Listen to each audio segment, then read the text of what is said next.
Hey guys, I'm Sadie. Welcome back to Buried. This is a creepy interactive story game that we started the other day, and we're going to jump right back into chapter 2. We're standing on a thin platform of what looks like a fancy subway. The rails look well used, but not very old. There are small overhead lights that are dim, as if they're running on emergency power.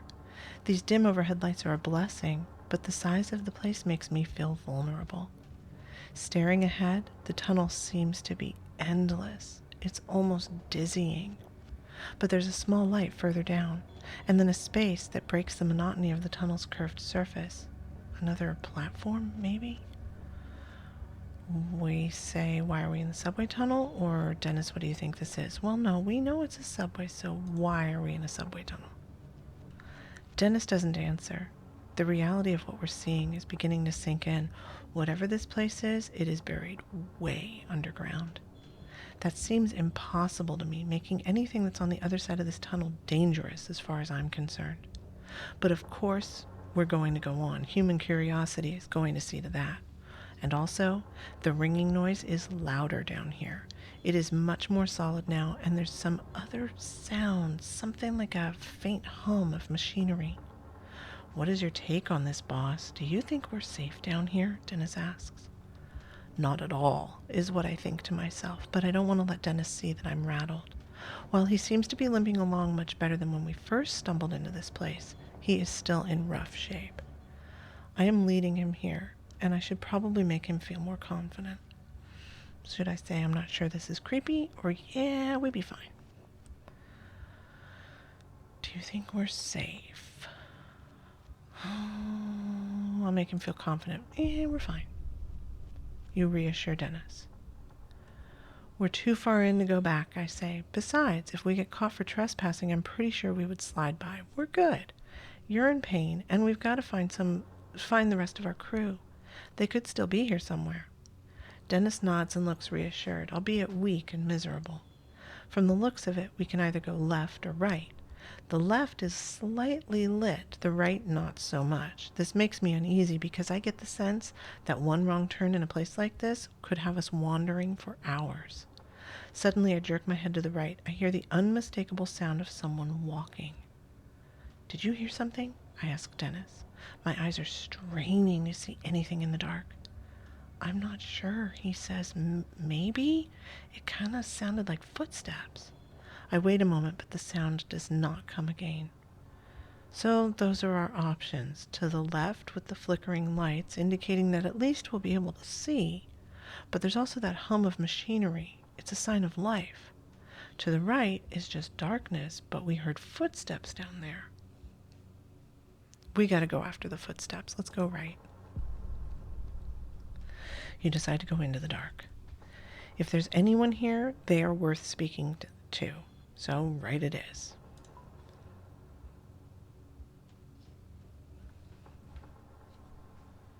Oh. As we leave the glow of the electric lights, things instantly start to feel a bit more sinister. I look at Dennis's injuries again. The gash along his side is inflamed, and while the bleeding seems to have stopped, the amount that has soaked into his pants and shirt is beyond alarming. How much further can you walk? I ask. Can you keep going? Yes, Dennis says. Let's walk into the deep, dark tunnel that has no business being here. He's right. The darkness that we find ourselves in feels thick, like walking through syrup. I'm reminded of the fear that I felt as a child when I had to go in the basement to fetch tools for my dad. I was sure that there were snakes or spiders or monsters of unimaginable horror lurking down there. I feel that same way here, walking through this tunnel. That's when I see a human figure, far back in the tunnel, silhouetted in the faint light at the end. He's standing on some other platform up ahead and likely can't see us. It looks like he might be holding a gun, but it's too dark to be sure. So do we holler at him, or do we stay quiet? I think we need to holler at him, because if we sneak and we stay quiet, he's going to shoot, we're going to be closer, he's going to hit us. So if we holler now, at least we're further down, he can't really see us very well, but we give him some warning so he doesn't, flip his stuff. My voice echoes through the tunnel, bouncing endlessly off the walls. The figure turns towards us and freezes, like a deer sensing danger. "Why the hell did you do that?" Dennis whispers at me. "We don't know who that is. We don't know where we are." "I don't know," I say. "Maybe he can answer some of our questions." But that doesn't happen. The person can't see us in the dark, and after a moment, he rushes away through the door up ahead.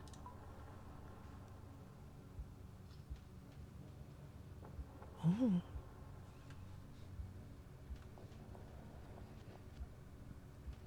As we head further into the tunnel, we reach another platform.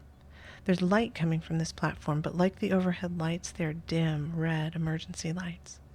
I start to wonder if the explosion at the logging site caused a power outage in this place, whatever this place is. The ringing noise that I had originally thought was in my head is getting louder. I'm starting to think that it's some sort of an alarm.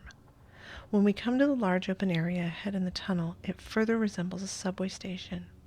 As much as I try to ignore the reality, it is undeniable.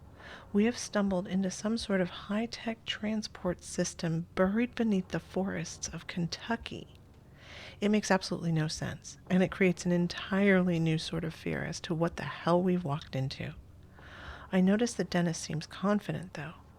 When we reach the large opening, we climb over the rails and up onto the platform. I have to help Dennis over the railing, and then up the small utility ladder that is bolted to the opposite side of the travelway. When he reaches the large open area, resembling a subway waiting area, he collapses on the floor and lets out a heaving breath. "You know what?" Dennis says, exasperated. "This is ridiculous. I quit. I am not going any further." On top of worrying about my crew and the madness of wherever we are, I am not in the mood for Dennis to act like a baby. So, do we get butch bitch? Get up, pull it together, Dennis? Or do we continue to baby pants him? It's okay, take it easy, you can do it. These are logging guys. I'm gonna be drill sergeant. I am ashamed that I am getting a little irritated with him. "Oh, you think I'm just relaxing here?" he asks sarcastically. "Sorry if I'm slowing down your progress. Great plan you got there, by the way." His response makes my blood boil. I do not need this shit from him right now, that is for sure. "There's no sense in getting physical and being mean.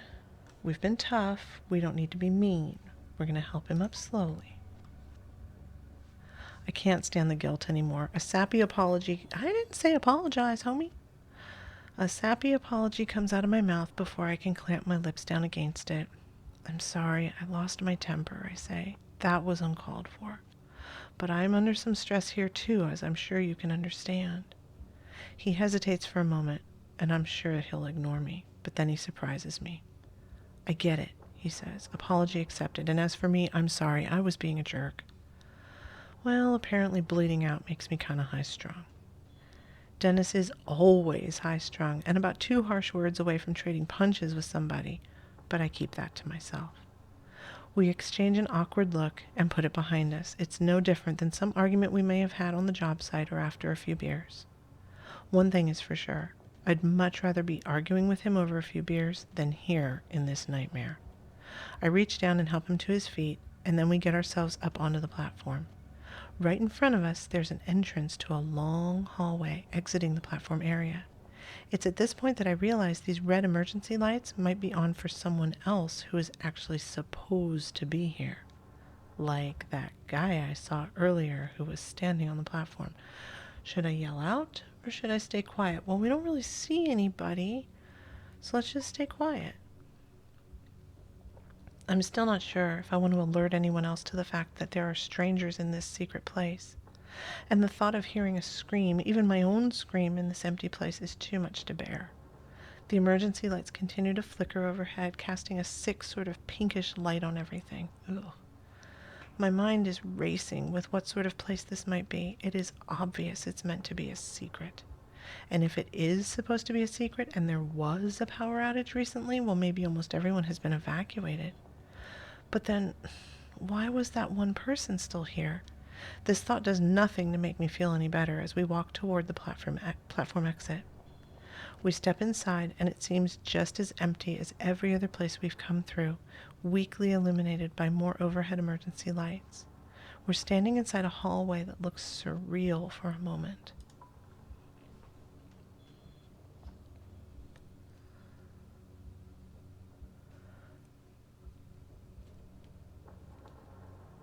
The hallway reminds me of a hospital wing, but there's something not quite right about it.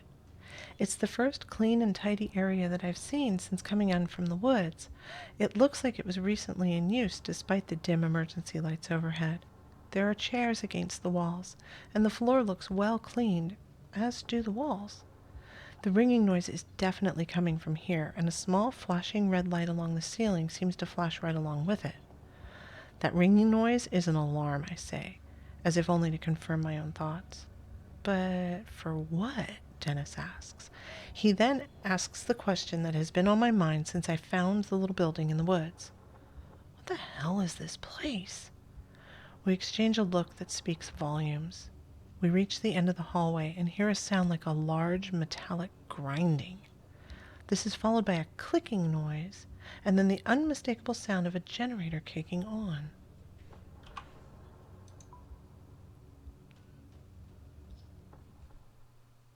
Oh, it does look like a hospital. Without warning, the facility jolts to life. The red glow of the emergency lights is suddenly replaced by the bright white fluorescent ones. That mechanical hum is oddly comforting. Somehow the power being back on urges us forward. It's then that I notice the ringing noise has stopped. So it had been an alarm. But for what? Just the power failure? We head down the hallway, the electric hum of the lights sounding eerie overhead. Other than that, this place is dead quiet. The hall is about 100 feet long with 2 main doors. One door opens onto a large room that looks like a conference room with a whiteboard and papers strewn about. Across the hallway, another door looks like a laboratory of some sort. Dennis slumps against the wall in defeat and lets out a scary-sounding chuckle. Something's funny? I ask, as a dark and brooding panic starts to grip me. But Dennis just keeps chuckling as he slides down to the floor. I'm just gonna sit here while you look around, he says. There's a look in his eyes that reminds me far too much of a dead animal on the side of the road. Ooh. Enter the conference room or enter the lab? Well, I'm just a dude. This is gonna have sciencey stuff, and I don't care. So, conference room.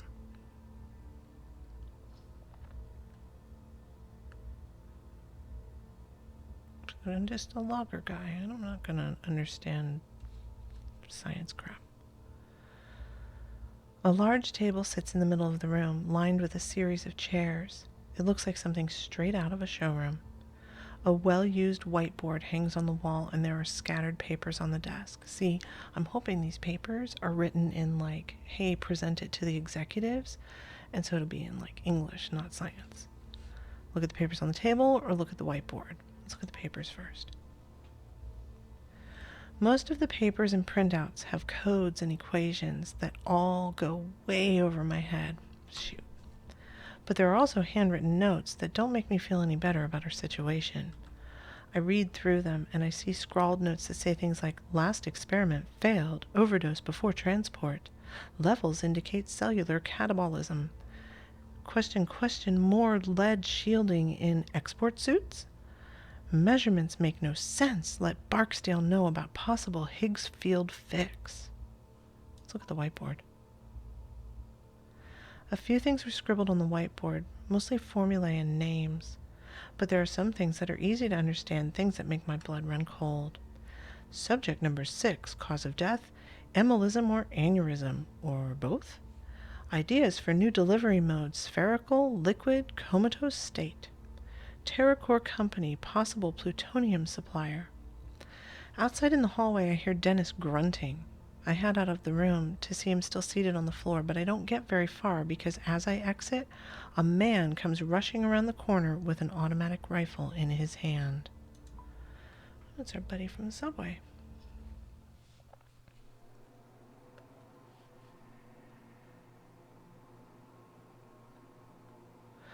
It's hard to look beyond his rifle, but the man carrying it is young, with messy dark hair. His skin is so pale, I wonder if maybe he lives down here. He has the look of a guy who's been cooped up a little too long. He doesn't seem like the kind of person that I would trust with a gun in a stressful situation. As he sees us in the doorway, he screams and brings the gun up. It's aimed directly at my head. Dennis jumps up and stands next to me like he's ready to run for it. I recognize him by his height and build. He is the person that I could barely see back in that dark tunnel. Oh, I think if we try to advance on him, he's going to freak out, so I'm going to put my hands up and wave him like I definitely care. I put my hands in the air, surprised at how natural it feels to go into this surrender state. Maybe it's because this feels like a dream. Maybe it's because I feel like I will snap awake if the maniac pulls the trigger. I recognize you. You stomped around and set off the security mics at the entrance. What? I ask, unable to think of anything else to say. Who are you? The man asks. Did you do this? The man eyes us both, and I see something there that unsettles me. He is scared, but there's also something else. We're just loggers, we're nobody. We're just loggers. His eyes look distant for a moment, and then he says bullshit. But for some reason I'm pretty sure he knows I'm telling the truth. Someone knocked the power out, the man says. It's back on now, but if it was out long enough, well, we're in a heap of trouble. Was it you? Who sent you? Look, we don't know what you're talking about, Dennis says. Something happened out in the woods. Are you alone? Are there others with you? The armed man asks, thrusting the gun in my face. How the hell did we get into this situation, I think to myself. If only I'd left that damn ringing noise alone, we wouldn't be here. I'm not really sure if we want to give this guy any information yet. We don't know anything about him, but then again, he might have some answers. So he says, are you alone? No, it's just us, or we're looking for our crew. We're looking for our crew. We have other crew members, and we can't find them, I say. Your crew? He asks. He looks confused. If this man thinks that we're nuts, there's no telling what he might do. The fact that he looks a little crazy himself makes the situation even hairier. How'd you get in here? He asks us. I point at the hall toward the subway. We came in that way. The doors weren't locked. His expression calms a bit, but I am still very aware of a gun that is leveled less than a foot from my face. I'm going to ask him nicely, because if I grab, it's just, he's like starting to maybe come around, so I'm going to ask him nicely. You ask the man calmly to put his gun down. The only way I'm putting this rifle down is after I've blown your brains out, the man says. And with that, he sticks the muzzle right in my face. It's a childish move, a playground tactic at best, but it's sufficient to show me that he knows he's in control now. He then levels the rifle at Dennis, and I can only assume it's because his wounds make him appear to be weaker. The man takes a shaky step forward. Dennis looks back and forth between the barrel of the gun and me, his eyes pleading for help. No you don't, buddy. You're not going to shoot my friend. You step between the gun and Dennis. Before I am fully aware of what I'm doing, I step out in front of Dennis. The barrel of the rifle is nearly touching me in the chest. Both Dennis and the man seem a little confused at my action, and I do my best to swallow down my fear. I don't know what's going on here, I said, but we are here by mistake. Well, you have no business here, the man says. But now that the power is on, I think you might be too late anyway. For what? I ask. But he doesn't answer me. Instead, he steps forward and actually pushes me backward with the end of his rifle. The man then repeats a question that he had asked before, one that makes no sense and honestly makes me think that he might be more than a little crazy. Who sent you? He asks. Are you assholes from the Pentagon? I'm not quite sure how to take this question. Is this guy joking? No, what the hell are you talking about? Or yeah, I'm the president. No, now is not the time to be sarcastic. So what the hell are you talking about? No, I say, we are just loggers. Something blew up, my friend got hurt, we're looking for the rest of our crew. Oh, that's a likely story, the man says, but I see a flicker of recognition in his face, and it makes me think that he believes me. Still, his grip on the gun is as tight as ever. The look on his face makes me think he'll shoot at any moment. You both just stand still, he says. Sooner or later, someone will come along and I'll turn you over to them.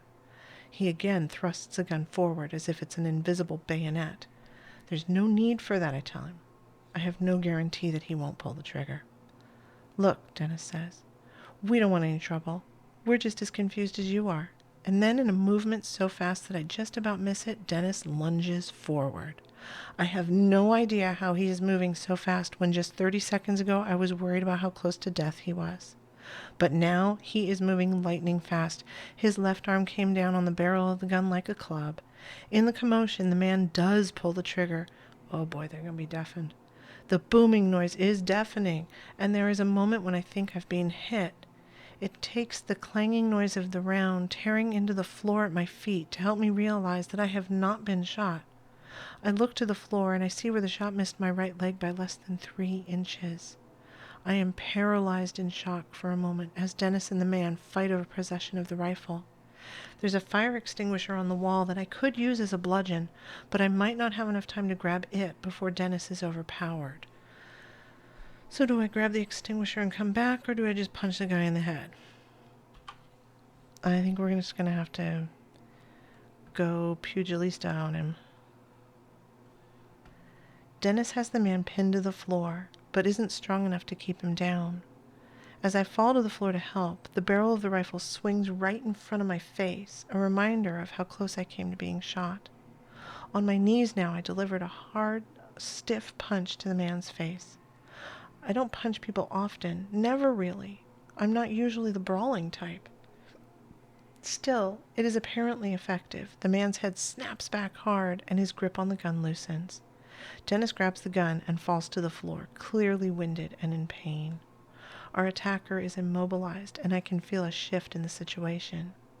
Yet, although he is basically harmless now, I feel the need to pummel him, a desire that builds with each second that I look down on him. No, we're not beating on a guy who's down. Stand up, step back. You took it easy on the man. He is definitely out now. He is no threat, or at least that's what I think. Uh-oh, but he surprises me by mustering up one more swift kick in my direction, connecting with my forehead. My eyelid swells to the size of a grape almost immediately. It seems like this last attack is more just to spite me than to defend himself. I stumble back and ready myself for another round of blows, but he just slouches to the floor. He's done. Dennis instantly hands the rifle over to me, and I take it with shaky hands. I can't believe you stepped in between me and a gun, Dennis says. He could have killed you. I was pretty sure he wouldn't, I say, although I had not known any such thing. Still, thanks, man. That was some heroic stuff. You would have done the same, right? But Dennis says nothing. His eyes look to the floor. What do we do now, boss? Dennis asks. We've come this far, and I want answers, and I sense that Dennis does too. I take a hard look at the man before I reply. We get answers from this guy. No answers, the man says. I don't have any. Next time, I won't just hit you, I say, plunging the rifle toward him. Now get up. He obeys quickly, but his legs are wobbly, and he leans against the wall for support. I can feel my swollen eyelid from where he kicked me. I just hope it doesn't get so bad that it affects my sight. All right, let's move, I say, pointing the gun further down the hallway. We've come this far, and I'm not letting this guy stop us. We walk down the hall until we come to the end. A single elevator waits for us. Its steel sliding doors are larger than a normal elevator.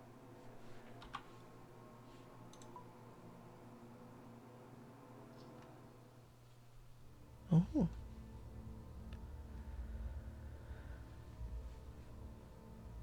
Before I get into the elevator with this guy, I think it's wise to learn a little more about him.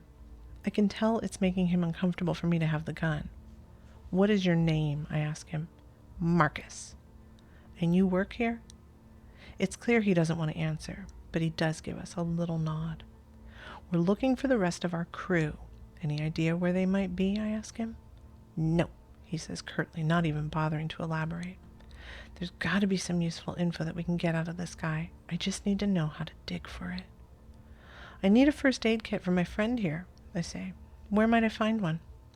Down on the 2nd floor, he says, but we can't go down there. So do I say we're going down there, or what's on level 2? What's down there? See if he'll answer us. He looks at me like I'm an idiot. You must be aware that you're inside a classified government facility, he says.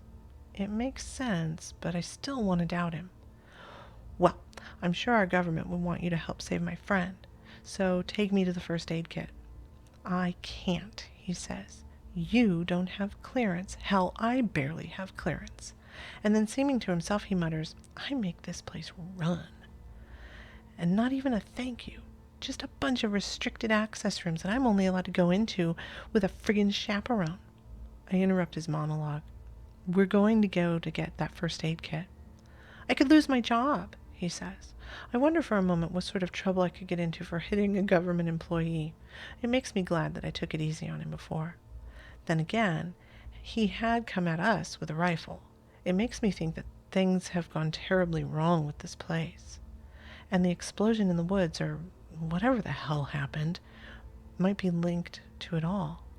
I need to convince him to take us to the second floor, but I'm not sure it would be more productive to threaten him or to ask for sympathy. So is he so far gone that he can't sympathize or empathize? He seems like a little weasel. Maybe I should threaten him. Let's threaten him. I put the rifle to his head. Well, I know I don't have it in me to pull the trigger. I have no problem holding it there. Your job or your life? I say harshly. My swollen eye from where he kicked me isn't making me feel exactly generous. He looks at me sternly, weighing his options. This is a felony, he says, but I can tell that he's not going to fight with me anymore. Good. Now take us to the second level.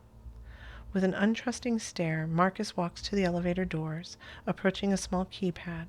He punches in a numerical code on the keypad, and we hear a slight mechanical hum behind the steel doors. After a few seconds of angry glances and frightened sneers from Marcus, the elevator arrives. The steel doors slide open with a whisper, revealing the interior.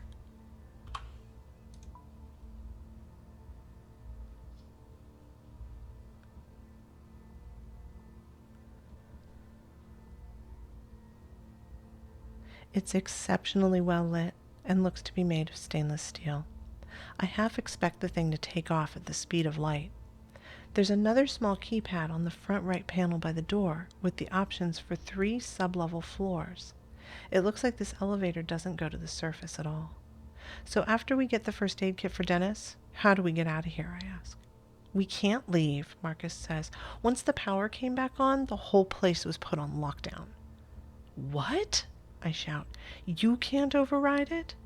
No, it's to prevent anything from getting out. I can't. Marcus looks as deflated as Dennis. We can't get out. We're stuck here. Dennis leans into the corner and almost falls onto the floor.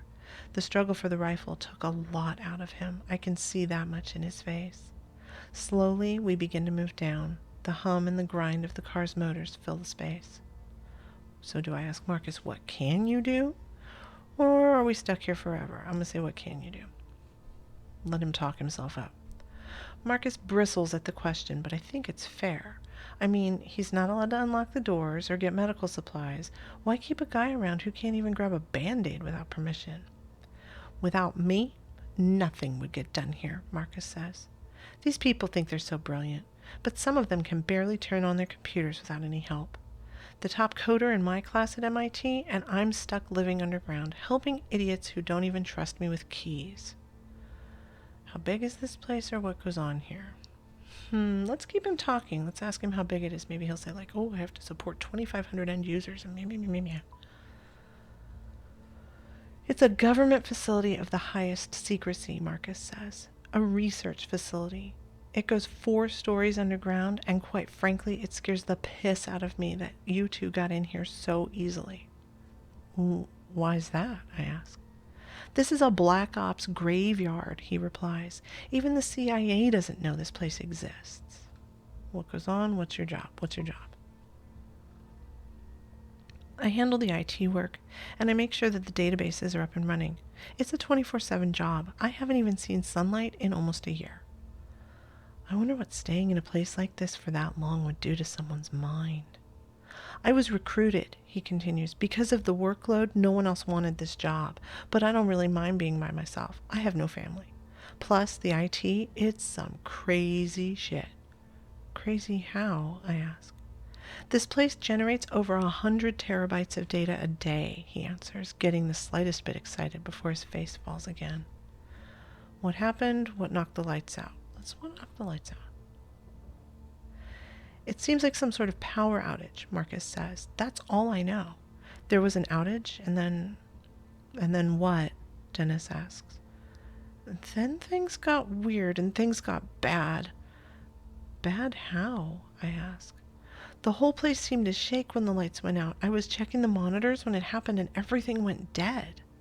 It took no more than a minute or so, and I started hearing screams. People were being killed by something. I tried getting the security cameras going again, but they only lasted for a little while on my backup systems. But what I saw was... What? I ask, feeling a sharp fear worm its way into my guts. Well, what I saw on the screens for that little bit of time made no sense. It made me get the gun from the emergency vault. I think whatever it is, it's still down here. Hold on, I say. There's an emergency vault with a rifle in the same room as security cameras in this place? Marcus gives me a grin, and it looks nearly insane. There are guns locked away in every room here, just in case, you know? Just in case of what? Or so we're in danger. Just in case of what? As he opens his mouth to answer, the elevator comes to a stop and the doors slide open. Marcus is out right away without a word. He makes his exit and heads directly for a glassed-in room that is filled with computer monitors and high-end equipment. You need to catch up to him. There might be more guns. Dennis and I file out behind him, trying to keep up. As we do, one very alarming question runs through my head. What the hell kind of government facility keeps loaded guns in emergency vaults in every single room? End of chapter 2. So we missed my score from the last one. So we're going to see my score here. It's not a score. It's you did this and most people did that and you're a weirdo. Curiosity. You and 58% of players called out to Marcus when you saw him in the tunnel. Selflessness. You and 64% of players stepped in front of Dennis to protect him. Mercy. You and 65% of players were easy on Marcus after he surrendered.